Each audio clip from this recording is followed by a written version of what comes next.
La noticia más inesperada y aquella que causa tanto dolor al ser humano es la muerte. No aceptamos despedir a un ser querido. Nadie está preparado para despedir, pero también nadie está preparado para morir. La muerte causa tanto dolor, abre una herida tan profunda que solo cerrará cuando Cristo regrese. La muerte nos arranca tantas lágrimas. Y en fin, la muerte también es un misterio. ¿Qué sucede cuando una persona muere? Sin embargo, quiero decirte algo. La muerte no es la mayor tragedia en la vida. La mayor tragedia es morir sin Cristo. Bienvenido. Está comenzando tu programa de Biblia Fácil. Y estoy con Biblia en mano para hablar sobre uno de los temas que nos causan dolor, pero sabemos que en algún momento lo vamos a enfrentar. Probablemente esté hablando para alguien que perdió un ser querido hace poco tiempo y aún está en el proceso de duelo que no puede superar. Estás llorando día y noche por esa persona. No has superado, hay un vacío enorme. Hoy queremos traer esperanza a través de la palabra de Dios. ¿Estás preparado? Toma tu Biblia. Vamos a orar juntos y junto a este lindo grupo de personas vamos a estudiar este fascinante tema que es sobre la muerte. ¿Oramos?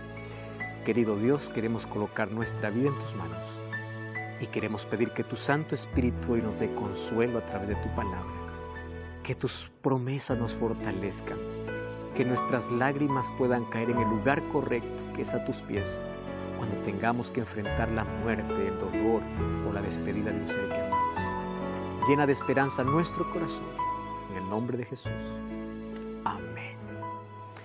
Queridos, hablar de muerte es algo que no nos gusta, ni pensar ni hablar. La muerte es el mayor intruso y el mayor dolor que trajo el pecado. No fuimos creados para morir. Es por eso que nos resistimos a morir. Fuimos creados para la vida. ¿Qué cosa es lo que Jesús enseñó acerca de la muerte? Hay una cosa que es cierta. Queramos o no, un día la vamos a enfrentar. Ya sea nosotros o sea un ser querido. Lo triste y lamentable es que nadie sabe cuándo. Nadie sabe cuándo es su última foto. Nadie sabe cuándo es su última pelea, su última sonrisa. Nadie sabe cuándo es su último buenas noches o su último buenos días. Miles de personas hoy salieron diciendo hasta la noche y hoy nunca más regresarán. Miles de personas hoy se acostarán diciendo hasta mañana y no más despertarán. ¿Por qué nosotros no aceptamos la muerte? Porque no fuimos creados para eso. Eclesiastés 3:11 dice, todo lo hizo hermoso en su tiempo y ha puesto en eternidad o ha puesto eternidad en el corazón de ellos, sin que alcance el hombre a entender la obra que ha hecho Dios desde el principio hasta el fin. Qué lindo. ¿Sabes por qué nosotros no aceptamos la muerte? Porque en nuestro corazón tenemos el deseo de eternidad. Fuimos creados para la vida, no para morir. Es por eso que los seres humanos nos aferramos a la vida. Cuando creemos o pensamos que nos vamos a morir, nos aferramos a vivir. Por eso es que invertimos todo, gastamos todo por sanarnos, por recuperarnos, porque queremos vivir. Y aun cuando nuestros días sean malos, queremos seguir viviendo. A menos de que haya alguna enfermedad que afecte nuestra mente, ¿verdad? Donde el ser humano desee la muerte. Pero en otras circunstancias, fuimos creados para la vida. Todos hemos visitado un cementerio por alguna razón. Yo visito muchos cementerios, hago algunos funerales. Consolar a la familia no es fácil. Sin embargo, tampoco es fácil ver en un cementerio tanta cruz pensando que tú pudiste haber sido uno de ellos. Cuando yo veo una cruz, al pie de esa cruz no está enterrado solo una persona. Está enterrado sueños, proyectos, el corazón de una familia y sobre todo está enterrado decisiones postergadas. Porque miles de esas personas por un poquito no se salvaron. Porque rechazaron el último mensaje que recibieron. Nadie sabe cuándo es la última oportunidad. Yo siempre digo a las personas, mientras tengamos vida tenemos oportunidad, pero nadie sabe cuándo es la última. Nadie sabe cuándo es el último mensaje, el último llamado, la última vez que el Espíritu llama. Nadie sabe. Por eso la necesidad de poder vivir cada día como si fuese el último día de nuestra vida equivale para tener buena relación con Dios y buena relación con nuestros semejantes. Vive como si hoy fueses a morir. Tenemos el deseo de eternidad en el corazón. La muerte para unos es una coma, mientras que para otros es un punto. De acuerdo a este concepto se vive la vida. Aquel que dice con la muerte se acaba todo, vive como quiera, porque solo tiene una corta vida para vivir. Pero aquel que sabe que la muerte solo es una pausa, porque luego va a resucitar, vive de otra manera. ¿Por qué? Porque sabe que la muerte no es un punto final. La muerte es una pausa, porque un día va a resucitar. De este concepto depende nuestra vida. La muerte también envuelve un misterio, porque la mayor pregunta es ¿qué sucede cuando una persona muere? Los registros más antiguos lo encontramos de los egipcios, con las grandes pirámides egipcias, donde eran enterrados los faraones y la forma que tenían las pirámides y las cosas que enterraban allí demostraba de que ellos ya tenían un concepto sobre la muerte. Por ejemplo, los egipcios creían que cuando uno muere o el faraón moría, el faraón iniciaba un peregrinaje hasta encontrar la inmortalidad y encontrarse con los dioses y convertirse en un dios. Por eso es que para ellos un faraón era el hijo de Dios. Y es por eso que les enterraban con sus enseres, les enterraban con comida, con sus siervos, porque ellos creían de que ellos iban a una lucha constante hasta encontrar la inmortalidad. Pero esto no es bíblico. Esto es paganismo. Era el concepto que ellos tenían. Lamentablemente el concepto de Egipto influyó mucho en los griegos. Y los griegos desarrollaron otro concepto de muerte.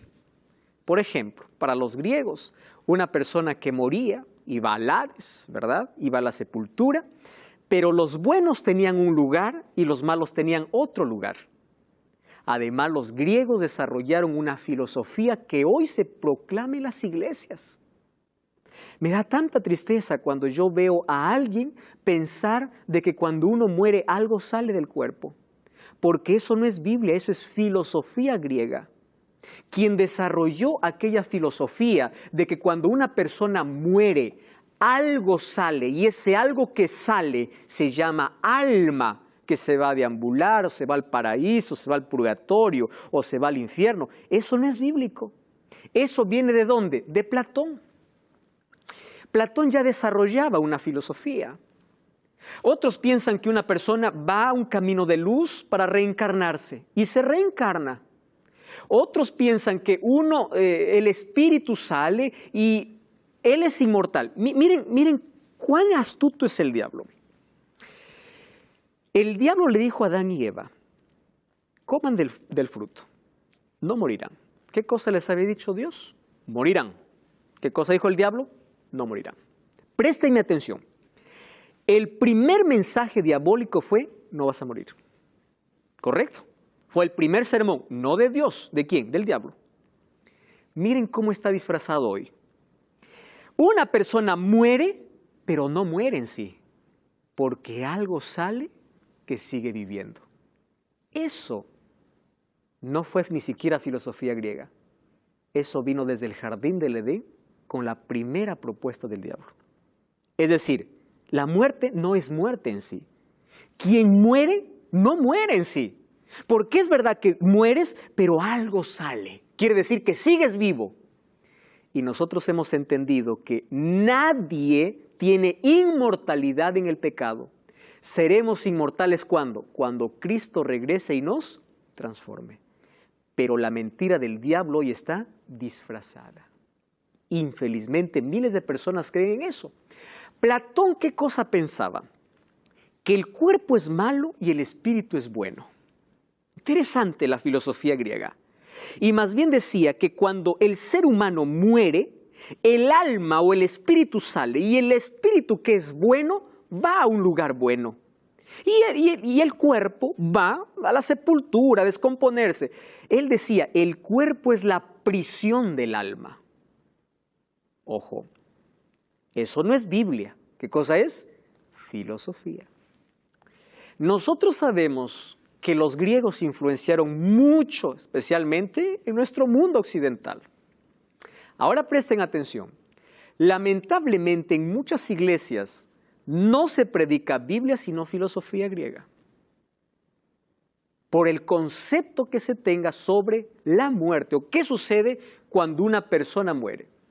Ahora, Hollywood con sus películas nos muestra que la inmortalidad es real. ¿Ya vieron ustedes? Incluso sesiones espiritistas están basadas ¿en qué? En que la persona no murió, sino que está en algún lugar. ¿Comprenden? Eso es espiritismo. Y no me digan que el espiritismo forma parte del cristianismo. Pero cuando uno cree que el alma sale, ¿qué cosa está creyendo? Está creyendo que yo puedo comunicarme con los muertos. Y según Deuteronomio capítulo 18, versículo 10 al 12, comunicarse con los muertos es abominación a Jehová. ¿Por qué es abominación? Porque no te estás comunicando con un ser que perdiste. Es Satanás mismo quien está tomando la forma para hacerte creer. Por eso es que hay personas que dicen, no, yo lo vi, hay apariciones, yo escuché su voz y era igualita.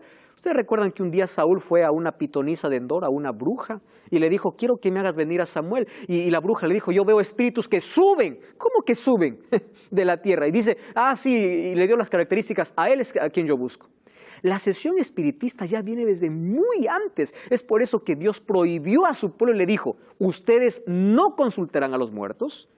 Y en su palabra nos dejó claro cuál es el estado de los muertos. Ahora fíjense una cosa. El primer sermón de Satanás fue, no morirás. Y ese sermón diabólico, lamentablemente, se está predicando. Se cree a través de tradición, a través de filosofía, o a través de predicaciones incluso de algunos. No vas a morir. Cuando alguien muere, no muere. Su alma sale. Está en el cielo, mirándonos desde el paraíso. O está en el tormento, está sufriendo.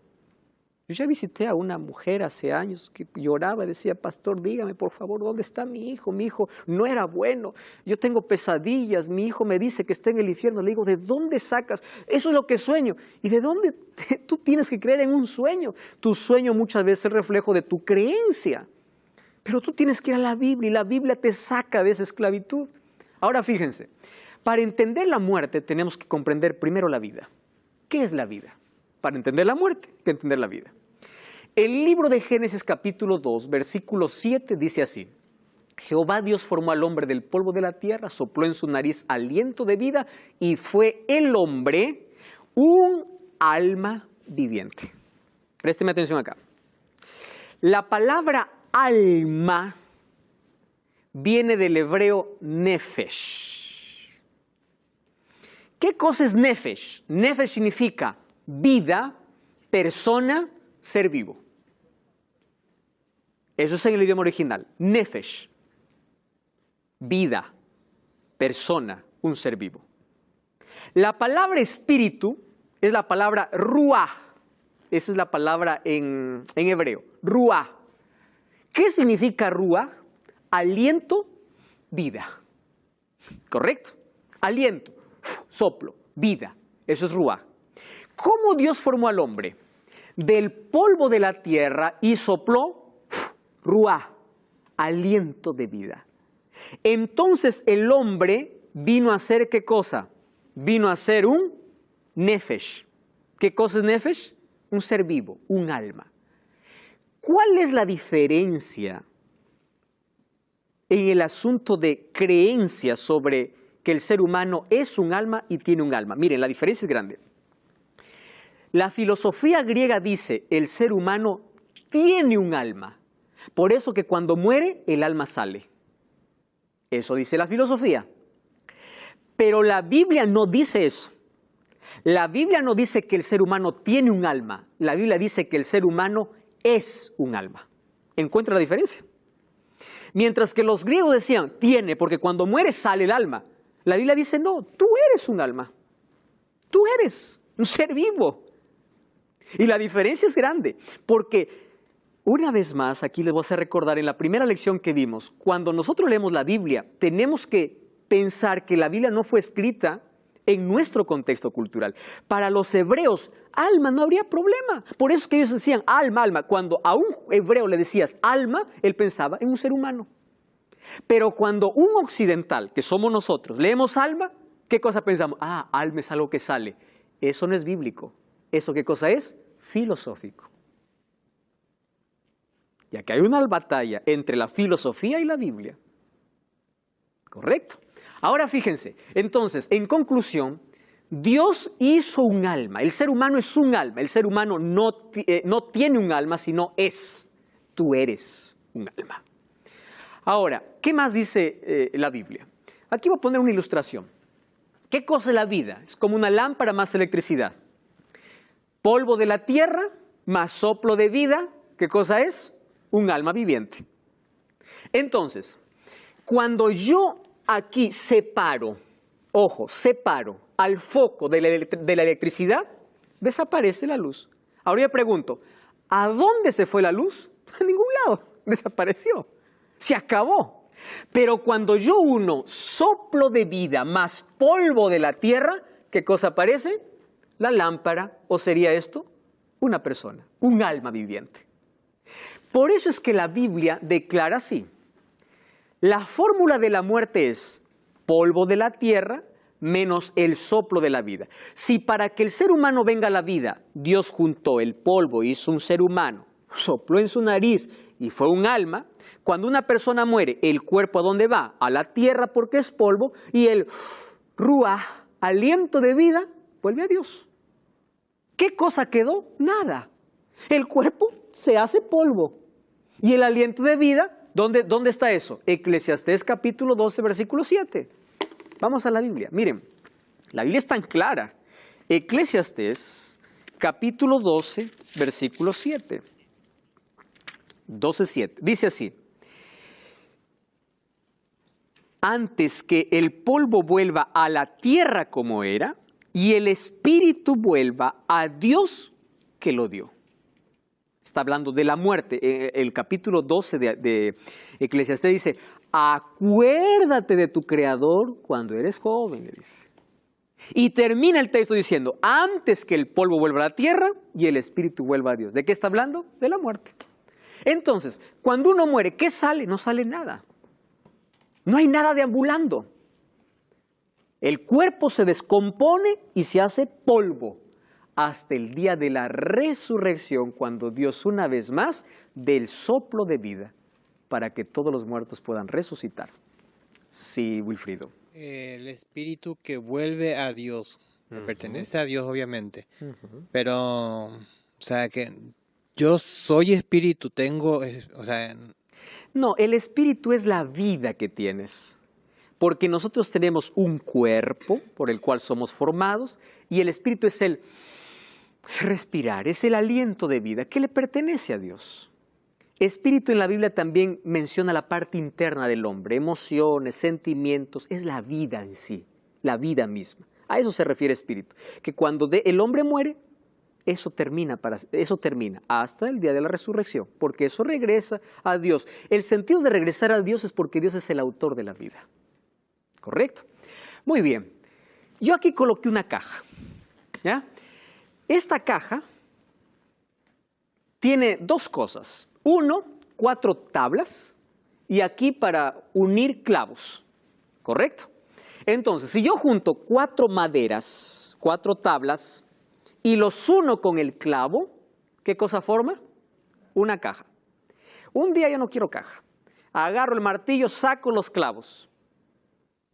Al sacar los clavos a un lado y la madera a otro lado, ¿dónde se fue la caja?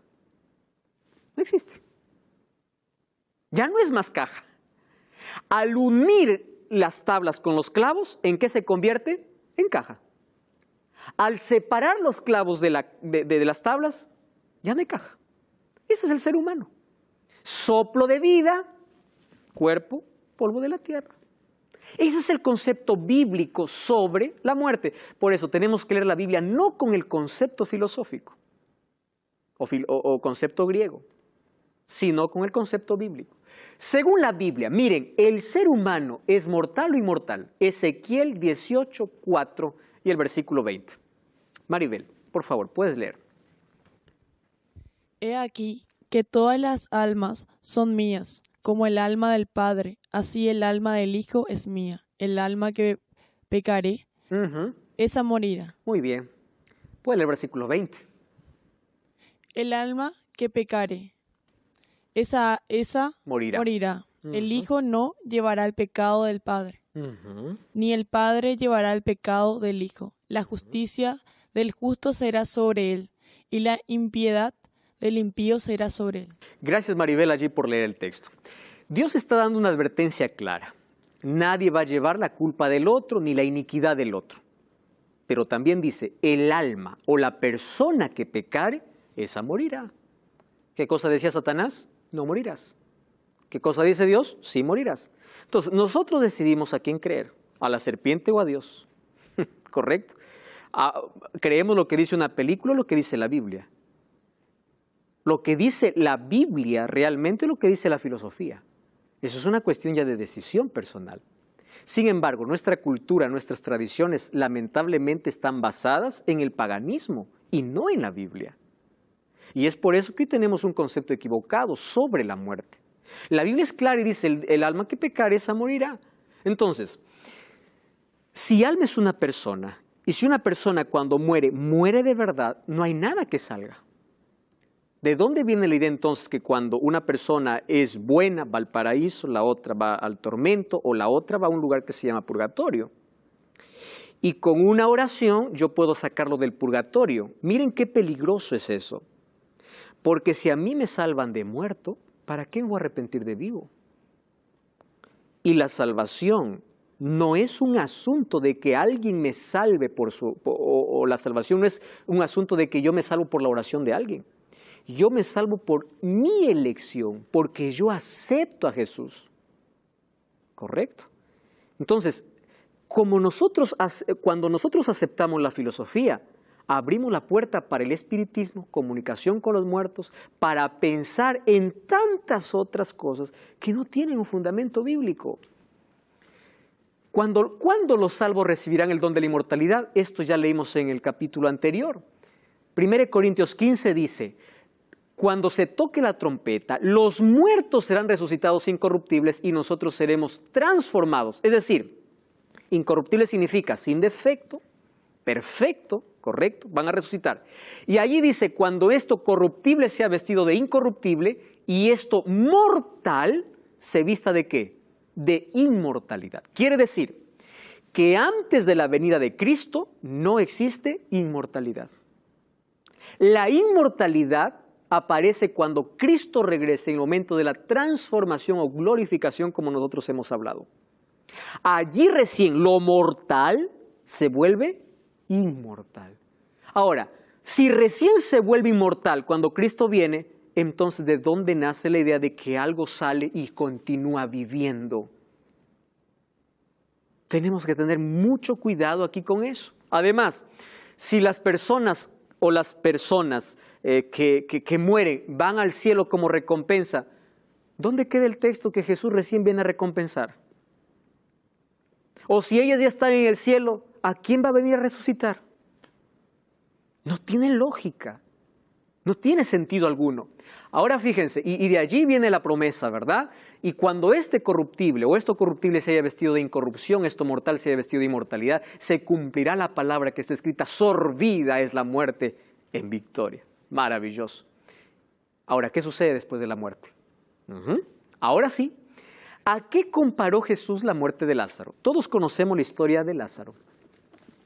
Amigo de Jesús, para darnos cuenta que los amigos de Jesús también pasamos por dolor. Vamos al libro de Juan capítulo 11, todos en Juan, capítulo 11. Vamos a descubrir una verdad aquí extraordinaria. Le dan aviso a Jesús que su amigo está enfermo y él a propósito no va. Y va después que Lázaro está 4 días en la sepultura. Ojo, no es que murió, probablemente esté medio vivo, no, 4 días está ¿dónde? En la sepultura. Cuando ve la hermana de Lázaro, a Jesús le hace un reclamo y le dice, si tú hubieses estado aquí, mi hermano no hubiese muerto. Vamos a leer entonces, miren, 11, el versículo 24. Versículo 23, ¿está bien? Dice así, Jesús le dijo, tu hermano resucitará. ¿Quién está diciendo? Jesús. Y Marta le dijo, yo sé que resucitará. ¿Cuándo? En la resurrección, en el día final. ¿Se dan cuenta? ¿Qué dice la Biblia? No le está diciendo, Señor, mi hermano, déjalo, está en la gloria, porque como era tu amigo ya se fue al paraíso. No, va a resucitar. Él no ha ido a ningún lado, Él está en la sepultura y va a resucitar, ¿cuándo? En el día final. Y Jesús le responde, yo soy la resurrección y la vida. El que cree en mí, aunque esté muerto, vivirá. Porque Jesús, inmediatamente después, ¿qué cosa iba a hacer? Un milagro. Jesús le dice a sus discípulos, vamos a despertar a Lázaro porque él duerme. Es la referencia donde Jesús, aquellos que mueren en Cristo, ¿cómo los llama? Solamente están durmiendo. ¿Por qué durmiendo? Aquí viene la enseñanza. Cuando uno duerme entra en un estado de inconsciencia. Entonces los muertos nada saben, dice Eclesiastés 9, 5 y 6. Ya no participan de nada, están en un estado de inconsciencia. Ellos pueden estar polvo 1000 años, pero para ellos no pasa el tiempo. Murieron en el año 1000. Abre los ojos, para ellos no pasó el tiempo. Han pasado más de 3000 años y para ellos no pasó el tiempo, porque la muerte es un estado de inconsciencia. Y Jesús le dice, tu hermano resucitará. Hoy estamos hablando sobre la muerte. Tenemos muchos otros aspectos para comprender. No cambies el canal y estamos de regreso. Esto es Biblia Fácil.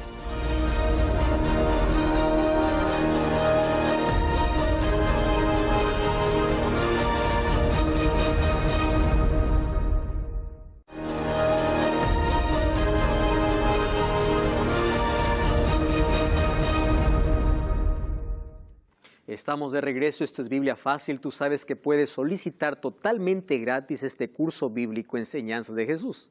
Todo lo que tienes que hacer es ahora mismo enviarnos un WhatsApp al más 5512 98 100 14 60. Escríbenos ahora.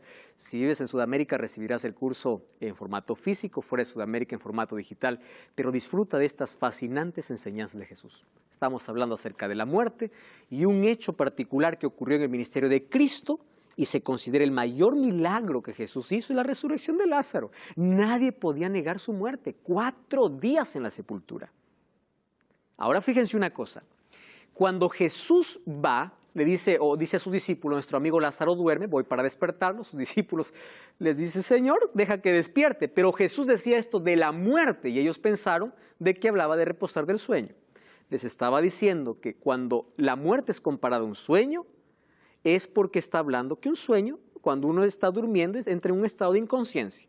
Uno duerme 10 de la noche, despierta 5 de la mañana, parece que el tiempo no pasó, obviamente. Así es la muerte. Entonces, Jesús dice, es como un sueño, Él está durmiendo, está inconsciente. Entonces, no da la idea de que, se fue a disfrutar, está atormentado, está en el purgatorio, está haciendo... No, está en un estado de inconsciencia. Además, Marta le dice, yo sé que mi hermano resucitará. No le está diciendo, mi hermano ya está en el paraíso disfrutando. ¿Correcto? Vamos a ver algunas otras cosas. Miren, otra cosa. Lázaro cuando salió, él no contó, mire Señor, estuve en el paraíso. Nadie. Él venía de la muerte. Otra cosa. Cuando Jesús llama a Lázaro, ¿saben qué cosa le dice? Lázaro, sal. Ojo. No le dice Lázaro, baja. No le dice Lázaro, sube. ¿Qué le dice? Sal. ¿Entiende lo que Jesús está diciendo? Porque si Lázaro hubiese estado en otro lugar, ya disfrutando en el paraíso, Lázaro baja, hubiese dicho Jesús, sal. Porque un muerto, el cuerpo vuelve al polvo y el aliento al autor de la vida y no hay nada fuera de ello. ¿Correcto? Ahora fíjense. ¿Cómo describe la Biblia el estado de los muertos? Salmo 6:5 dice, en la muerte no hay memoria. En el Seol, Seol es sepultura, ¿quién te alabará? Nadie, ¿correcto? Ahora, Eclesiastés 9:5. Los vivos saben que han de morir, pero los muertos nada saben. No tienen paga, su memoria es puesto en olvido. No saben nada, no participan de nada. Ah, no, yo me comuniqué con fulano de tal. No es esa persona. Cruzar la línea del espiritismo es hablar con el mismo demonio. Satanás puede tomar la forma humana, hacernos escuchar las voces de nuestros seres queridos para atraparnos en esta grande mentira sobre la inmortalidad del alma. ¿Qué sucede cuando una persona muere? Dios dijo en Génesis 3:19, con el sudor de tu rostro comerás el pan hasta que vuelvas a la tierra, porque de ella fuiste tomado, polvo eres y al polvo vas. Y allí Salmos 146 dice, sale su aliento y vuelve a la tierra. Miren esta expresión, sale su aliento, vuelve a la tierra. En ese mismo día perece todo.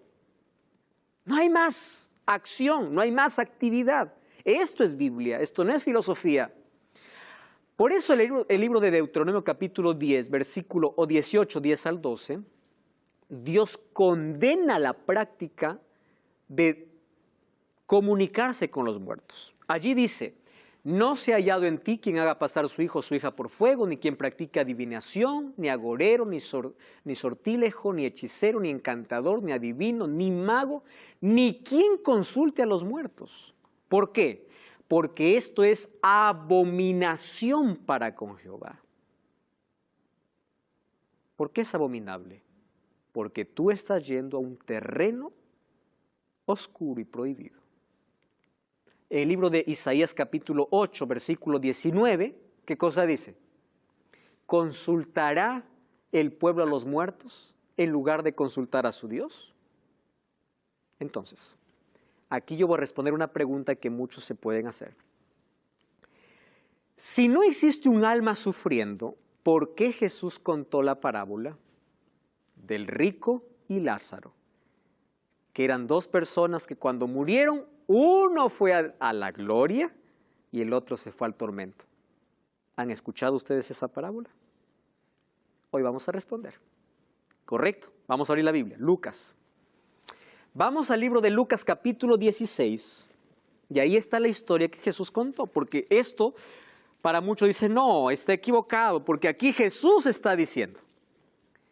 Está en el capítulo 16 de Lucas, quédense allí porque les voy a decir algunas otras cosas interesantes. ¿Está bien? Lucas 16, ¿están todos ahí? Muy bien, presten atención acá. Recuerdan que en el primer capítulo yo les dije que cada género de la Biblia tiene una manera de ser interpretada. Por ejemplo, la poesía se interpreta de una manera, la profecía de otra manera.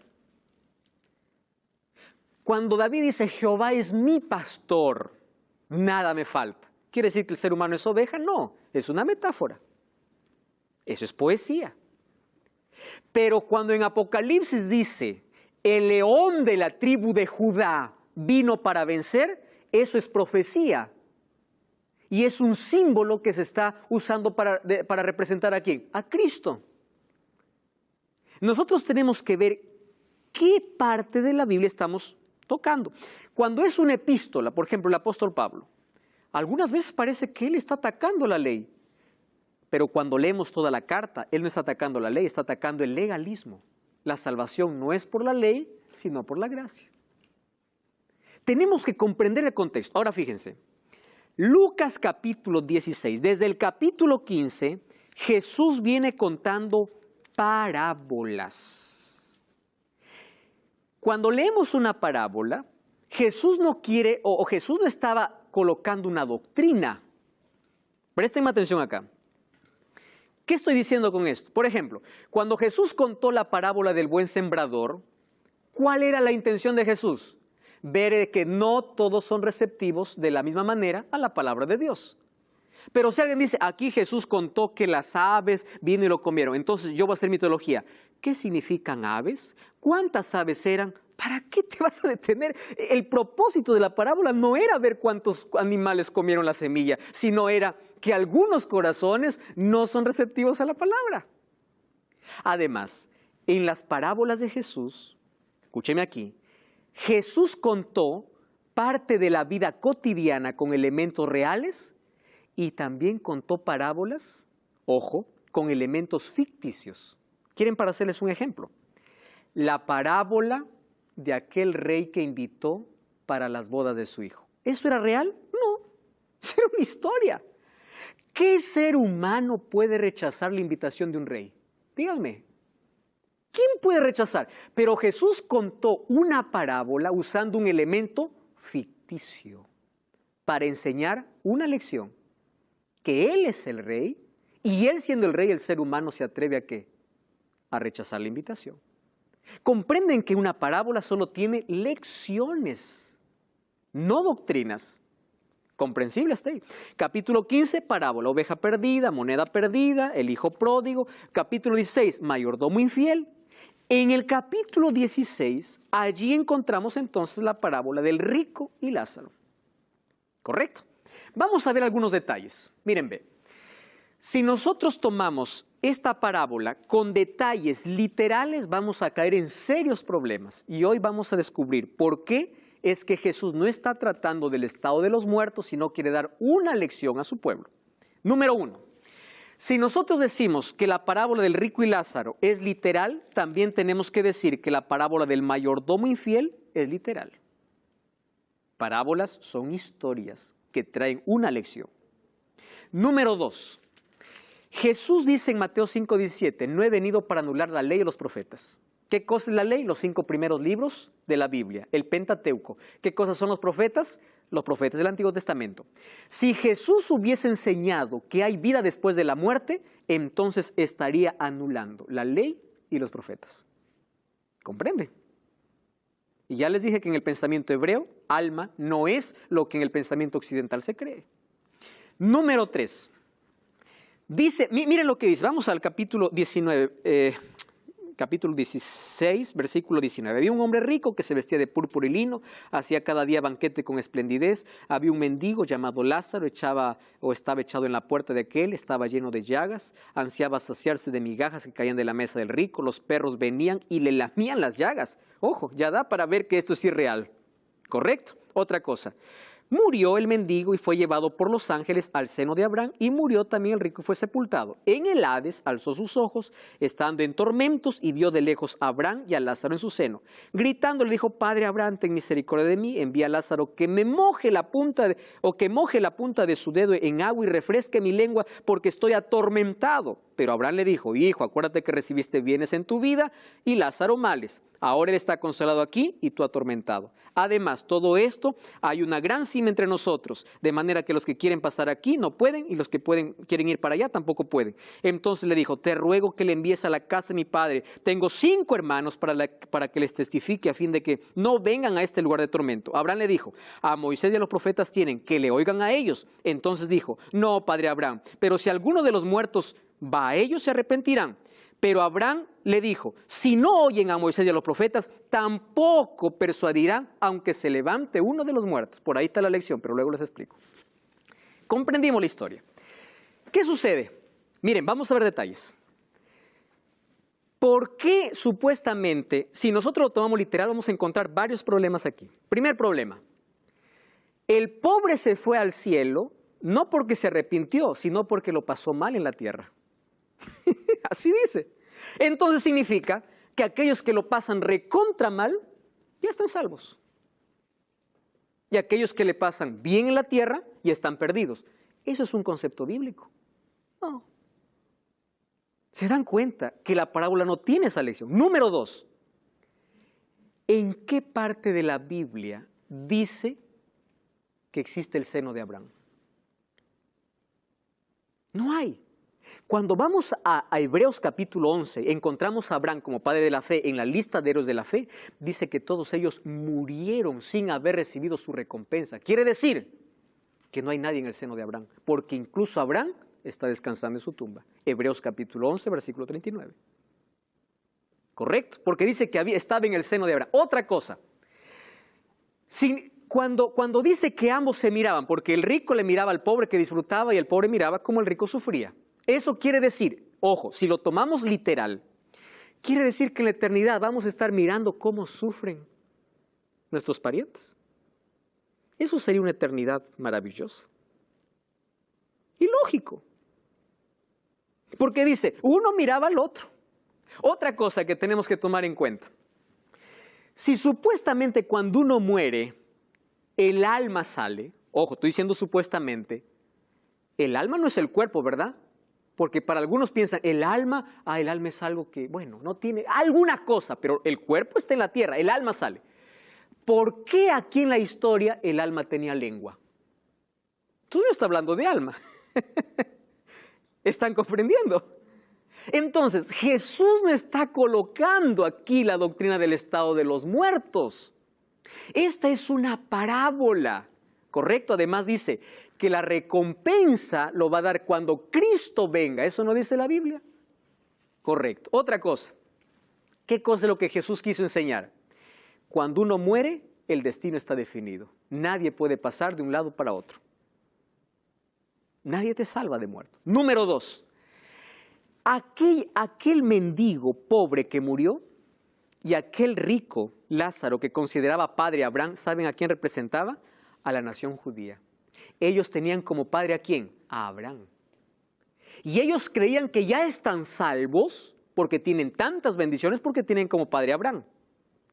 Pero ellos menospreciaban a los gentiles. Los gentiles aquí representarían los mendigos. Pero sucede que en el día final dice que más bien los mendigos, o sea, los gentiles aceptaron a Jesús y más bien aquellos que tenían tanto privilegio se perdieron. Otra cosa, allí le pide, por favor, anda a mi familia, diles que por favor se arrepientan. Présteme atención aquí. Jesús lo que está diciendo es así. ¿Ustedes qué quieren? ¿Que alguien de los muertos resucite? Si ni siquiera a mí me escuchan. ¿Comprenden las lecciones que está dando para quiénes? Para el pueblo. Además, allí cuando Jesús dice, tienen a las Escrituras, y si no escuchan a las Escrituras, entonces tampoco irán si alguien se levanta de los muertos. Otro puede decir, pastor, ¿y por qué Jesús le dijo al ladrón, hoy estarás conmigo en el paraíso? ¿Recuerdan? Hay otro que dice, entonces el ladrón está en el paraíso. Espera un momento. El ladrón no está en el paraíso. ¿Por qué razón? Jesús le prometió, de cierto te digo hoy, estarás. ¿En qué tiempo está? Conmigo en el paraíso. Cuando vamos a Juan capítulo 20, dice que Jesús resucitó y una mujer llamada María quiso abrazarlo y le dijo, no me toques. ¿Por qué le dijo no me toques? Porque todavía no he subido. Entonces, si el ladrón se fue ese mismo día, que el ladrón se fue solo y Jesús se quedó. Jesús hizo la promesa ese día, que Él estaría por la eternidad. Ahora, ¿por qué Jesús contó esa historia? Porque ya había una historia rabínica que se llamaba el hijo de Mayán. Es decir, para los que estaban escuchando, esta era una historia conocida, muy conocida. Jesús solamente adaptó aquella historia que ya circulaba entre ellos y le puso un diálogo. Allí los rabinos contaban, allí de que un rico murió y todo el pueblo se fue a su velorio. Y un pobre murió y nadie se fue. Y ahí los discípulos decían, ay, pobrecito, decía. El rico hasta cuando muere tiene bendiciones y el pobre hasta cuando muere está en maldiciones. Y el rabino, ¿qué cosa decía? No, pero resulta que aquel que no era apreciado por el pueblo un día está en el paraíso y el otro está sufriendo. De esa historia que era conocida, y de paso, esa lo heredaron de los egipcios, solamente los judíos lo adaptaron, de allí tomó Jesús para enseñar otras lecciones espirituales. Ahora en la Biblia aparece la palabra infierno, como la palabra sepultura o Hades, Tártaros o Sheol, como sepultura. ¿Correcto? Cuando se habla de infierno se está hablando de sepultura. No se está hablando de un lugar de tormento. Ahora nuestra mayor garantía es que un día Jesús venció la muerte. Y si Él venció la muerte, Él puede traernos vida. Apocalipsis 1:18 dice, yo tengo el poder, yo tengo las llaves de la muerte. Queridos, La muerte no es una tragedia. La tragedia es elegir la muerte en vida. Es decir, morir sin Cristo. El último enemigo vencido será la muerte. Un día diremos, ¿dónde está, oh muerte, tu aguijón? ¿Dónde, oh sepulcro, tu victoria? ¿Y saben qué cosa es lindo? Que la muerte no tiene la última palabra. La muerte también tiene sus días contados. Y un día la muerte acabará. Hoy cuando visitamos un cementerio vemos tantas personas que tuvieron probablemente oportunidad de salvarse y se perdieron porque no aprovecharon la oportunidad en vida.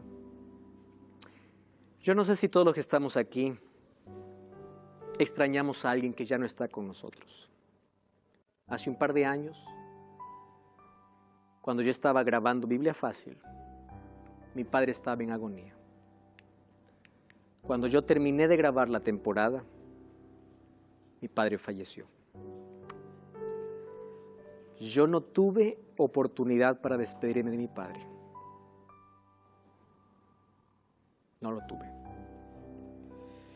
En ese viaje hasta llegar a casa, solo los recuerdos de todo lo lindo que se vivió, era todo lo que me quedaba. Todo. Sin embargo, allí en el funeral, yo pude experimentar más que nunca que la esperanza es superior al dolor. Yo tengo la esperanza de que un día voy a abrazar a mi padre. Si aquí nunca pude despedirme, un día lo abrazaré para contarle todo lo que él no supo, mientras él ya no estaba. Y es probable que tú también sufras por la ausencia de un ser querido. Quiero que me entiendas algo. La muerte no tiene la última palabra. Probablemente estás con dolor en el corazón. Probablemente el proceso de duelo te dure por mucho más tiempo.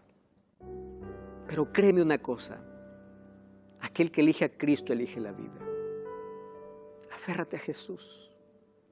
Un día los muertos en Cristo resucitarán. ¿Cuántas madres nunca se despidieron de sus hijos porque lo perdieron en un accidente? ¿Cuántos hemos perdido un ser querido? Cuando llegan las reuniones familiares siempre hay un lugar vacío. Y ese lugar vacío le pertenece a alguien que ya no está con nosotros. Nuestra mayor esperanza está que cuando Cristo regrese, un día esa persona va a resucitar. Y no importa si hoy tus lágrimas aquí son derramadas porque perdiste un ser querido. Si quieres llorar porque estamos en un mundo de sufrimiento, hazlo. Pero vas a recibir consuelo siempre de parte de Dios.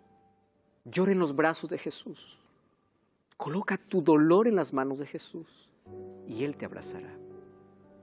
Voy a invitar al cuarteto Arautos do Rei para cantar. A cantar una linda música sobre cómo las lágrimas forman parte de nuestra vida.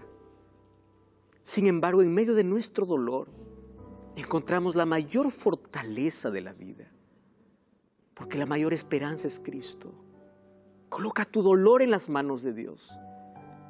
Déjate abrazar por sus promesas. Recuerda que la muerte no es el fin, es apenas una pausa, porque pronto vendrá. Los seres queridos resucitarán. Piensa en eso. Si hoy las lágrimas forman parte de tu experiencia, tienes derecho a llorar. Las lágrimas limpian, nos ayudan un poco a aliviar aquel dolor que no podemos expresarlo de otra manera. Pero llora en el lugar correcto. Corre a Jesús. Él te dará esperanza, te dará consuelo. La muerte no tiene la palabra final. La muerte tampoco es un punto final. Es apenas una pausa. Por eso acepta a Cristo, entrega tu vida a Cristo, porque cuando llega la muerte, el destino también está decidido según las decisiones que hayamos tomado en vida. Tragedia no es morir. Tragedia es vivir sin Cristo y morir sin Él. ¿Quieres entregarte a Cristo? Acéptalo hoy en tu vida. Deja que Él cure tus heridas. Oramos. Querido Dios, abrázanos hoy. Cura nuestro dolor. Gracias porque tu palabra nos muestra tu verdad. Y hoy nosotros sabemos sobre el estado de los muertos, mas sabemos que la muerte nos causa tanto dolor. Queremos ser abrazados por ti, consolados por ti. Queremos que la esperanza pueda brillar en los momentos más oscuros de nuestra vida. Toma nuestro corazón, seca nuestras lágrimas y permite que un día podamos nuevamente abrazar a nuestros seres queridos que la muerte nos arrancó. Ayúdanos a prepararnos cada día para ese encuentro, en el nombre de Jesús. Amén.